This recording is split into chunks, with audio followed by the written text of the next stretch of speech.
आज नखत्राना में देश के 80वें स्वतंत्रता दिवस के तिरंगा यात्रा पर्व में आज बहुत अच्छी उपस्थिति हुई। बहुत सारे बच्चे आए हैं, जैसा कि आप सब देख सकते हैं। बहुत सारे बच्चे हमारे साथ जुड़े हैं, सबके हाथों में झंडा है।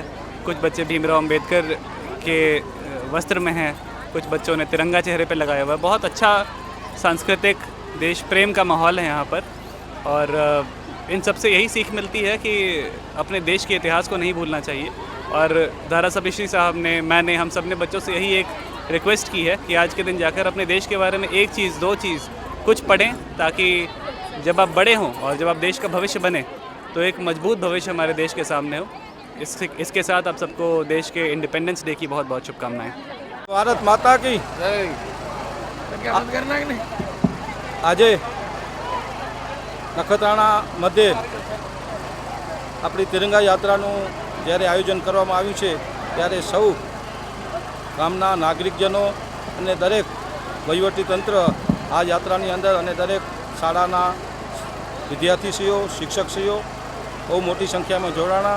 પ્રાંત કચેરીથી યાત્રા શરૂઆત થઈ અને તેડી વિલાણીની અંદર યાત્રાનું સમાપન કરવામાં આવ્યું, જેમાં આપણા ધારાસભ્ય, પ્રાંત અધિકારી, અમારા મંડળના પ્રમુખ ધર્મેશભાઈ, અમારા નગરપાલિકાના ચેરમેન કારોબારી ચંદનસિંહભાઈ, શિક્ષણ સમિતિ જિલ્લા પંચાયતના ભાઈ શ્રી દિનેશભાઈ, સૌ દરેક પાર્ટીના કાર્યકર્તાઓ ઉપસ્થિત રહી અને આ યાત્રાને સફળ બનાવી. અને આ યાત્રાનું મેઇન હેતુ આપણા દેશભક્તિ સૌની અંદર જાગૃત થાય અને જે પણ નવી પેઢી આવે એને ખબર પડે કે આ દેશને આઝાદ કરવા માટે કેટલા કેટલા યોદ્ધાઓ, બલિદાનો, આપણા ભગતસિંહ હોય, ચંદ્રશેખર આઝાદ હોય, આપણા દેશ આઝાદ થયા પછી પણ જે મહામૂલ્ય જેમને બાબા સાહેબ આંબેડકર હોય કે સરદાર વલ્લભભાઈ હોય, આ દેશને એક કરવામાં જેમનો મૌન ફાળો છે. તો આ બધી આઝાદીઓના વખતે જેને જેને પણ પોતાનું બલિદાન આપ્યું છે એ છેક સુધી કોઈ પણ પ્રજાજનો ભારતના જે આ સ્વતંત્રતા અત્યારે ભોગવી રહ્યા છે દેશની, એ ભૂલવા ન જોઈએ.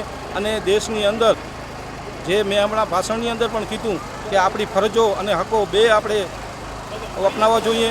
અને આપણી ફરજ દેશભક્તિ એટલે ખાલી આ આપણે તિરંગા યાત્રા કાઢવી કે એવી નથી, પણ આપણે પ્રમાણિકતાથી આ દેશની અંદર રહીએ, ક્યાંય સ્વચ્છતાનું પણ પાલન કરીએ, દરેક રીતે દરેક પણ આપણી ફરજો સમજી અને આ દેશભક્તિનું મોટું કાર્ય છે. આ જ રીતે સૌ દેશભક્તિમાં આ જ રીતે આ પ્રજા જોડાય એ જ અપેક્ષા. માં motor driving, safe and sure driving. Driving એ શોખ સાથે આપની મોટી જવાબદારી પણ છે. અમારા ઇન્સ્ટ્રક્ટર દ્વારા સચોટ અને સરળ માર્ગદર્શન. આપની રોજની તાલીમની માહિતી મેળવીને શું અધુરાશ છે એના ઉપર પૂરું ફોકસ કરાય છે.